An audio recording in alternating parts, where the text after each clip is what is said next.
Sa ngalan ng Ama, ng Anak, ng Espiritu Santo. Amen. Dakila at mapagpalang Diyos, maraming salamat sa gabing ito, sa oras na ito na pinagkaloob mo sa amin. Hayaan mo, Panginoon, na ang gabing ito ay ipagpasalamat namin sa iyo. Una sa lahat, sa pagkakaloob mo sa amin ng Ina, si Inang Maria. Lord, maraming salamat dahil patuloy mo kaming ginagabayan. Patuloy mo kaming dinadala kay Kristo Jesus. Lord, wala po kaming maibabalik sa lahat ng kabutihan tinatanggap namin sa araw-araw, kundi ang papurit pasasalamat na aming maibibigay. At sa gabing ito, hayaan mo ang bawat isa'y umuwing tagumpay. Hayaan mo ang bawat itataas naming panalangin ay maging answered prayer. At ang lahat na daladalahin na amin dala ngayon, Lord, inilalagak namin sa iyong mga kamay upang sa gayon kami uuwing tagumpay. Ang lahat ng ito'y aming samot dalangin sa pangalan ni Kristo Jesus na aming Panginoon. Amen, Amen, and Amen. Ang ating pong pagsasaluhan ngayon ay hanguin natin sa Aklat ni San Lucas, Kapitulo 1, versikulo 46 hanggang 51. Ang awit ng pagpupuri ni Maria. Pakilagay po ang kamay sa ating dibdib at damhin natin ang magandang balita. At sinabi ni Maria, ang puso ko'y nagpupuri sa Panginoon at ang aking espiritu'y nagagalak sa Diyos na aking tagapagligtas, sapagkat nilingap niya kong kanyang abang alipin. Mula ngayon, ang lahat ng tao'y tatawagin akong pinagpala dahil sa mga dakilang bagay na ginawa sa akin ng makapangyarihan. Banal ang kanyang pangalan. Ang kanyang kahabagan ay para sa lahat ng salinlahing may takot sa kanya. Ipinakita niya ang lakas sa kanyang mga bisig. Nilito niya ang mga may palalong isip. Tinanggal sa kanilang luklukan ang mga may kapangyarihan at itinaas ang mga nasa abang kalagayan. Pinasaganan niya ang mabubuting bagay ang mga kapuspalad at pinaalis ng walang dalang anuman ang mga mayayaman.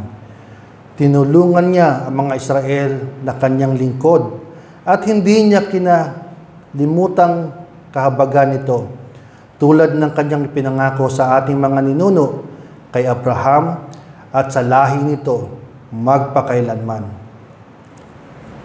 Mga kapatid, ang mabuting balita ng kaligtasan.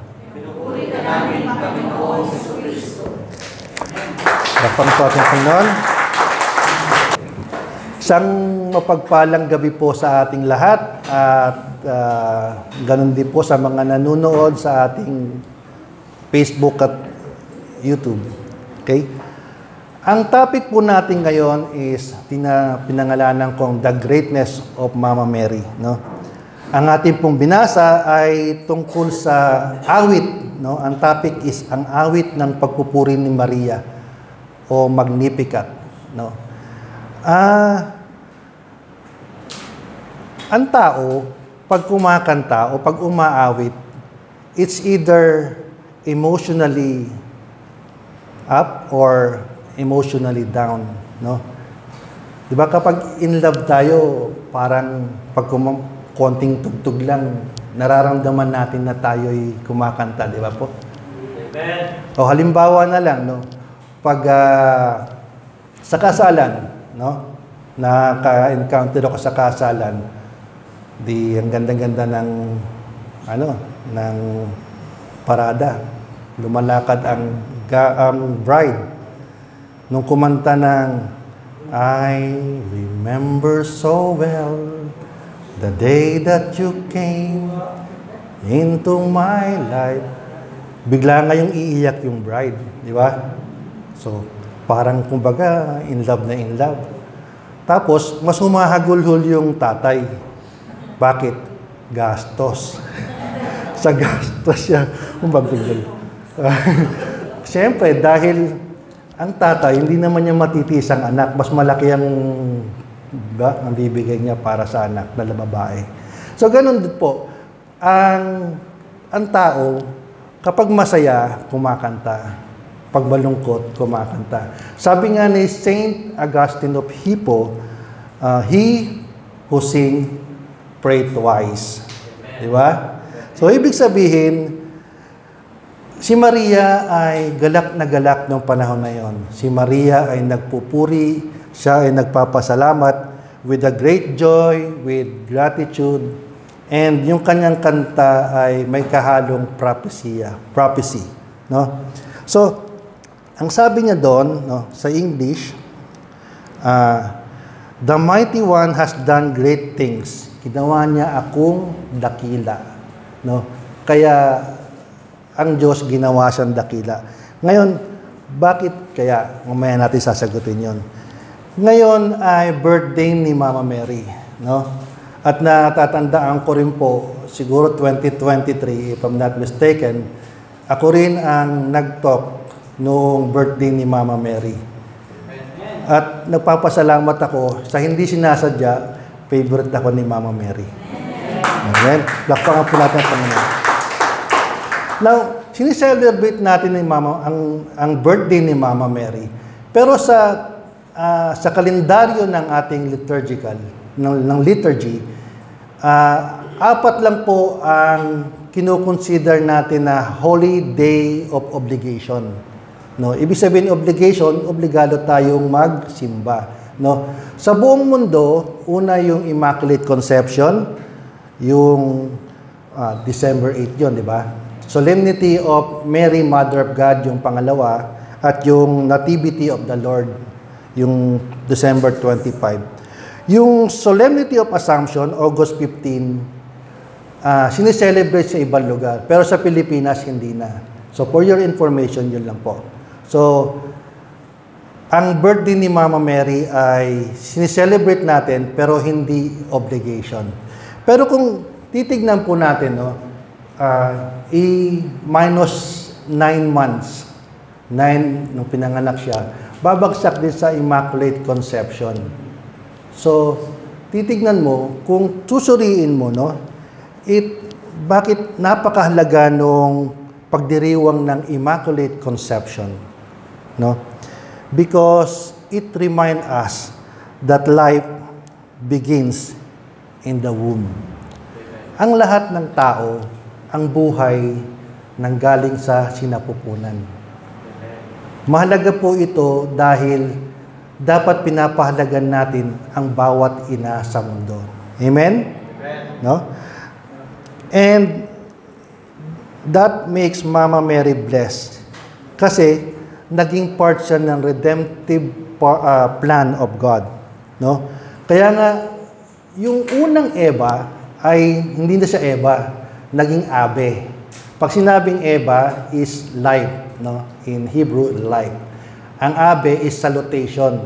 Parang sinasabi na parang pinipraise, pinupuri, no? Pinaparangalan. Abe, no?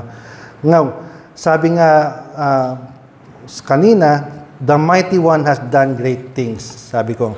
So, paano siya naging great? Now, meron lang po akong tatlo lang, no? Number one is, Mama Mary is part of God's plan. No?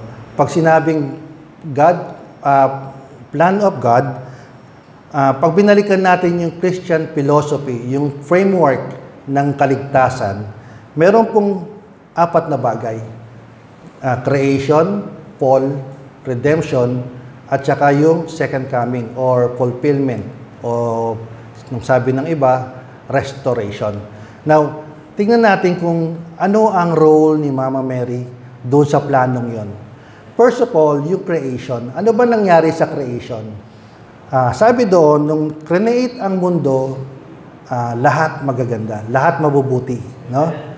Sabi, it was good, no? So, ang declaration is everything is very good. Amen? Very good. It was also reflecting harmony. Ang lahat ng bagay ay may harmony, may purpose. Yun ang mahalaga doon, may purpose, And nandoon yung presence ng Diyos. May divine presence. Ngayon, dahil ang lahat ng bagay ay nilikha ng Diyos ang tao. No? God is a creative God. Therefore, yung kanyang nilikha, tayo ay creative din. No? Kaya kung mapapansin nyo, ang lahat ng tao ay pwedeng gawin ang gusto niyang bagay or pwede siyang gumawa ng mga dakilang bagay. O, pwede siyang mag-invento. Tingnan natin yung mga bago ngayon, di ba? May mga nagki-create ng baril. Nagki-create ng kung anong bagay. So, ang tao ay very creative dahil ang nag-create sa kanya is creative God. Ibig sabihin, ang lahat ng bagay sa mundo ay maaari nating gawin kung nakapokus lang tayo, no? Halimbawa, sa Pilipinas, 'di ba? Di ba? Sabi nga natin, 'di ba? God created something out of nothing. 'Di ba? Create tayo sa pamamagitan ng alabok, out of nothing. Pero binaliktad 'yun sa Pilipinas. Sabi sa mga Pilipino, the Filipino created nothing out of something. Ghost project pala yun. You know? So, dati, di ba? Dati, pag nung bata ako, pag sinabing, huwag kang dumaan sa tulay, may ghost. Ngayon, yung tulay na ang ghost. Nakakatakot na. No? Anyway, kidding aside. Ibig sabihin, no, magagawa natin ang mga gusto nating gawin dahil tayo binigyan ng talino, kakayahan ng ating Panginoon. Amen? Amen. Palakpakan po natin ang Panginoon. Pero wag nating kakaligtaan na dapat may purpose. Ang dapat na ginagawa natin may purpose. So ano ba ang purpose? It should be to glorify the Lord. Amen. Kung hindi natin mag-glorify ang Lord, hindi rin tayo magtatagumpay. No? Pangalawa, Paul, yung pagbagsak. No? Yung pagbagsak, yung pagdating ng kasalanan ay curse. Nagbunga sa atin ng sumpa. No?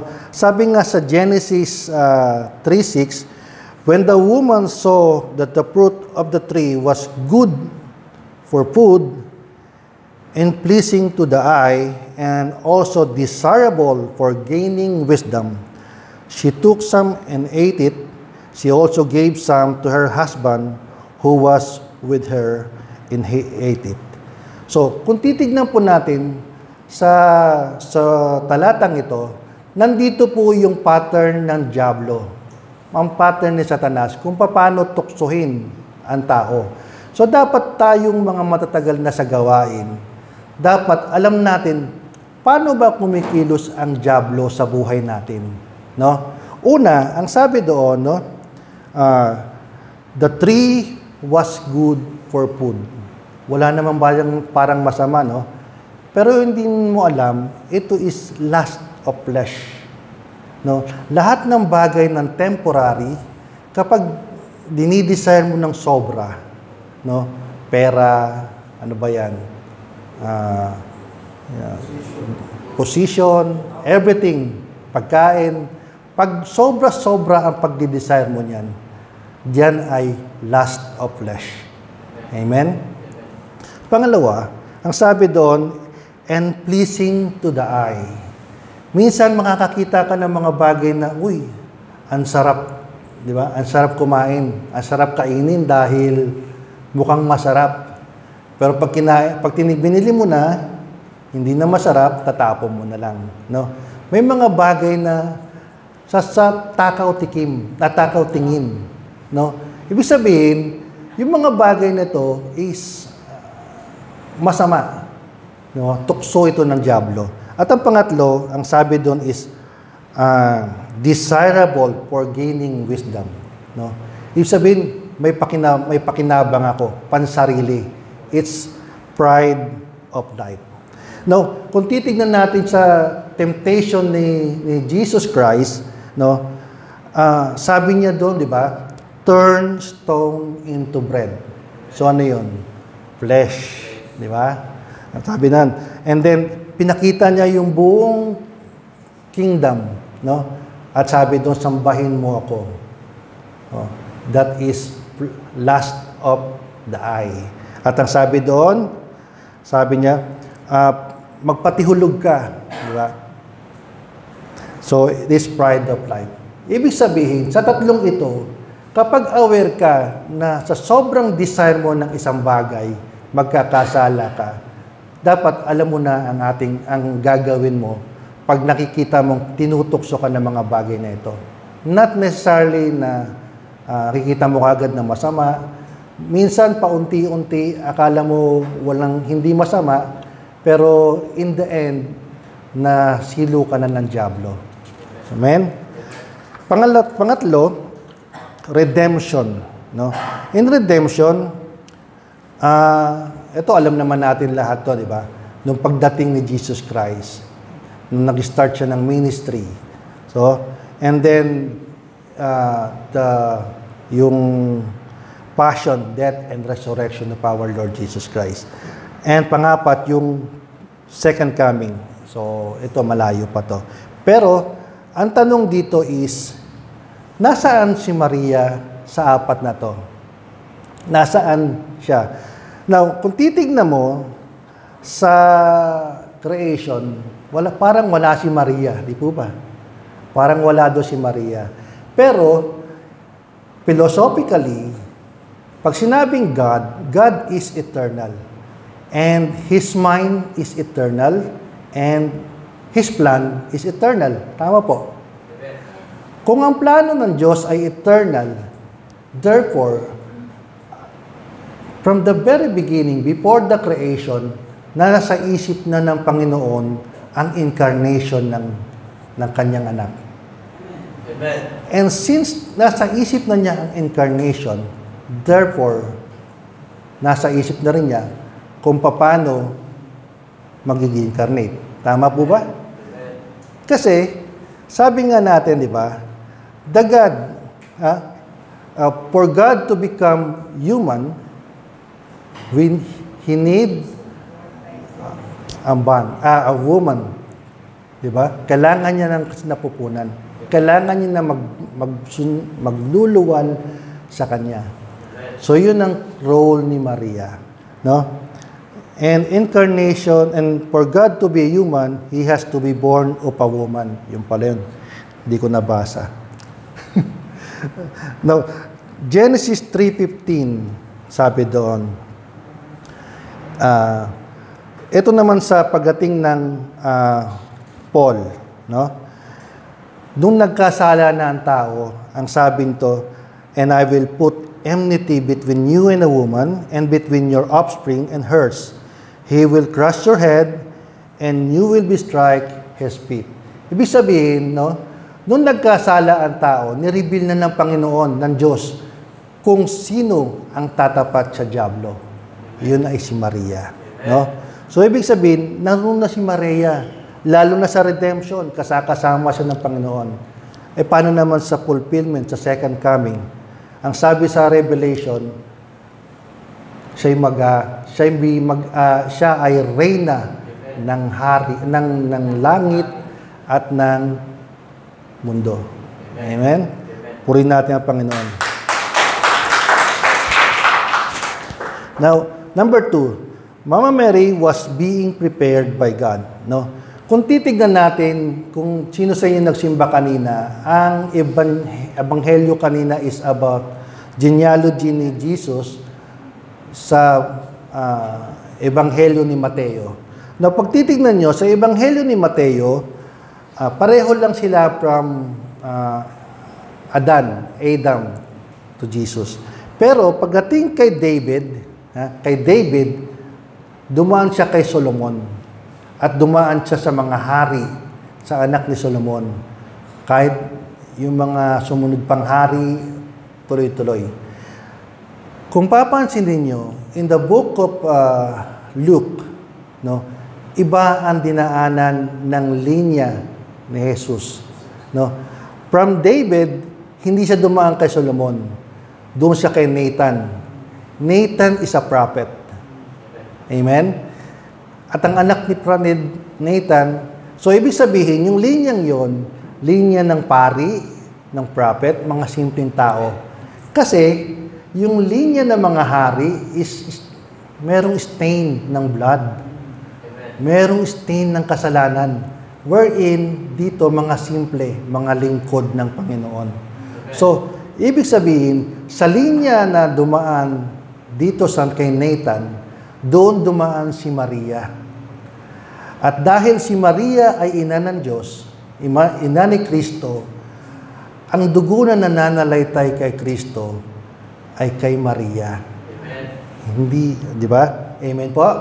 Purihin po natin ang Panginoon. Ibig sabihin, no? Jesus was not from the kings of Israel and Judah. So, hindi siya nanggaling doon. And Jesus was from Nathan and from the brother of King Solomon. And number 3, Jesus was not directly from the royal blood. Number 3, Mama Mary was not deprived of her freedom. Ibig sabihin, nung siya ay kinausap ng Diyos, although kasama siya sa plano ng Diyos, kasama siyang prepare ng Panginoon, pero nung panahon na siya ay tinanong, siya ay sinabihan o ng anghel, sa kanya yung freedom of choice. Meron siyang karapatan na mamili, meron siyang karapatan being afraid. Natatakot siya. Nung kausap niya yung anghel, natatakot siya. But and yet, she obeyed. Sumunod siya. At dahil doon, naging dakila siya sa tingin ng Panginoon. Amen? Purihin natin ang Panginoon. At dahil din doon, naging model siya ng selfless love. And kung mapapansin nyo, no, sa wedding of Cana, no, ang tinuturo niya, she point her finger to Jesus.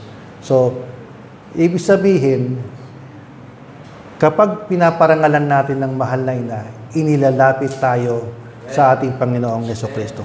Amen? So, anong ibig sabihin ito? Anong ibig sabihin? I-apply natin sa ating sarili. Like Mama Mary, tayong mga Kristiyano ay pwede rin maging dakila sa paningin ng Panginoon. Paano po yun? Number 1, human are always part of God's plan. You and me, ikaw at ako, ay parte ng plano ng Diyos. May plano ang Diyos para sa atin. Yung common nating paborito, Jeremiah 29:11, "For I know the plans I have for you, says the Lord, plan to prosper you and not to harm you, plan to give you hope and future." Ang plano ng Diyos sa atin ay maganda. Ano man ang ating pinagdadaanan, di ba? Sabi nga ni Brother Egg nakaraan, iba ang pinagdadaanan ng mga Israel. But then sinabi ito ng prophet Jeremiah sa kanila, na I have plan for you, no? So, pangalawa, alam natin na we are created in the image and likeness of God. Amen? So therefore, kung meron kang pangarap, di ba? Kung alam mo na ang Diyos ay may plano sa'yo, kung ano man ang pangarap mo na gusto mong ma-achieve, ma-achieve mo yan eh. Amen. Sa Panginoon. Amen? Kung inilalapit natin ang sarili natin sa Panginoon. Amen? Purihin ang Panginoon. Number 2, Christians, like Mama Mary, Christians are being prepared. Tayo ay inihahanda ng Panginoon. Di ba? Kung alam natin na tayo inihahanda ng Panginoon, lahat ng karanasan, walang tapon. Masama man o mabuti, lahat yan, may pagpapasalamat mo sa Diyos. Maniniwala kayo doon? Amen. Halimbawa, no? Sa dami ng problema, with all those pain na nararamdaman natin, ang hirap-hirap ng buhay. Pero kung alam mo, inihahanda ka ng Panginoon, alam mo that pain can make you stronger. Amen. Nagpapatatag sa buhay mo, sa pagkatao mo. Diba? Yung iyak natin, yung bawat panahon na wala ka ng pag-asa. Di ba? Wala ka ng pag-asa. Pero dahil nasa kamay ka ng Diyos, nagiging matapang kang harapin lahat ng problemang yan. Kaya naipapasalamat natin sa Diyos yan. No? So, bawat failure, kung tayo'y nabibigo, lumabangon tayo. Di ba? Dahil alam natin kung inihahanda tayo ng Panginoon, ganun din yung mga heartbreaks na yan. Kahit namatayan ka, di ba? Kahit namatayan ka, ipinagpapasalamat mo sa Diyos yan. Bakit? Kasi mas nati-cherish mo yung taong nawala. Now, for example po, ang tatay ko nung namatay, nung nabubuhay siya, hindi ko siya ma-appreciate kasi napaka-stricto niya. At wala siyang ginawa, kundi magtrabaho kahit linggo. Pag hindi man lang nakatapak siguro ng mall yun, hindi ko lang alam, no? Or kumain ng ano. Basta ganun siya. Ganun. Hindi ko siya ma-appreciate. Ano pang klaseng tatay ito? Hindi ko ganun. And then, nung malapit na siya mamatay, nakita ko siya na tumutulong siya sa iba na kapag nangangailangan ka, pag hindi niya kayang ibigay sa'yo yung pangangailangan mo, sige, sa'yo, umutang ka dyan. Ako ang garantor. Tapos pag hindi nagbayad, siyempre, yung garantor magbabayad. Anak, tulungan mo ako, babayaran natin. Pero ibig sabihin, no? Nakita ko sa tatay ko na selfless siya. Hindi niya iniisip ang sarili niya kung paano niya babayaran yon. Di ba? Sa pananaw natin, pwedeng hindi tama. Pero nakita ko sa kanya na hindi ko kaya yung ginagawa niya. Na doon ko na-cherish yung kanyang pagkatao. Na kapag nawala pala yung tao, marirealize mo yung kabutihan niya. Yung effort niya kung paano niya binuhay, paano niya pinalaki ang kanyang mga anak. No? Napakagandang isipin. So, ganun din, no? Na ipagpapasalamat natin sa Diyos dahil may mga bagay na yung nawala na ganun.